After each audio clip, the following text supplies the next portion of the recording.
So right at the start of this week we had even more snow and then my laptop broke. So I've been doing lots of jobs in the house, so be prepared to see a few 1-minute videos coming soon. But today I'm going to show you how I silicone sealed our front door. So if you've never done it before, then keep on watching.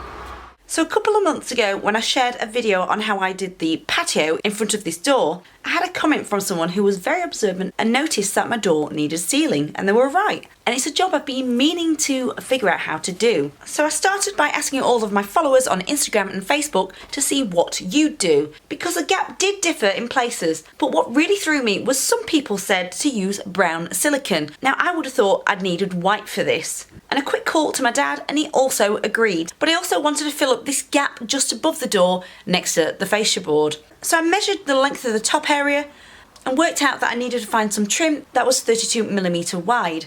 But after a quick search online, I found some from Uracell that was 30mm, and I thought 2mm was fine. I could fill that with some cork or something.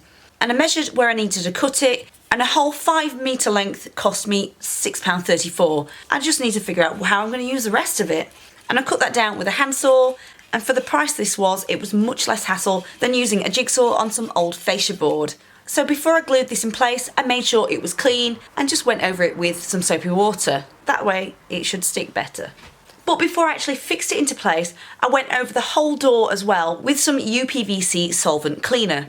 Again, this is from Uracell, it's about £5 a bottle, and I found this removes quite a lot of marks and things. And it's very, very strong. So I made sure I wore a head mask, an eye mask, and some gloves. Although I really should have got the rubber ones out for this one because these tore up and it's not gentle on the skin. And I just apply it to a clean rag and rub hard all over the door.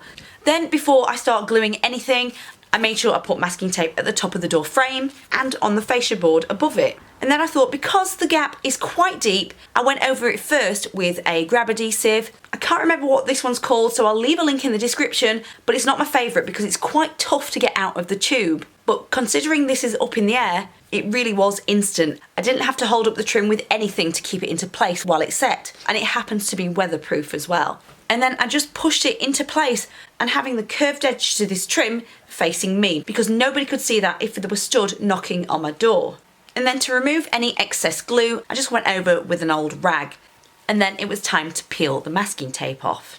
So once I'd done that bit and I was very happy with it, I moved on to the actual silicone bit. The bit that I wasn't really looking forward to, but it had to be done. So almost everybody advised me to use masking tape. So I put it all along the edge of the door frame, but then on the side of the brick as well, because I knew that would be harder to remove if I accidentally caught it. Now there's so many silicones out there that I just thought I'm going to ask my dad on this one. And one thing he insisted was to avoid any with acrylic, because apparently they're likely to go mouldy and they're not as flexible. So again, I used this one from Uracell, which was £1.80 something. And I needed 2 tubes for this. And although I did consider using builder's foam, my dad said just don't muck about, just fill it all with silicone. And I'm kind of glad he said that because I just wanted to keep it simple. So using the same applicator, I started from the top and just slowly worked my way down.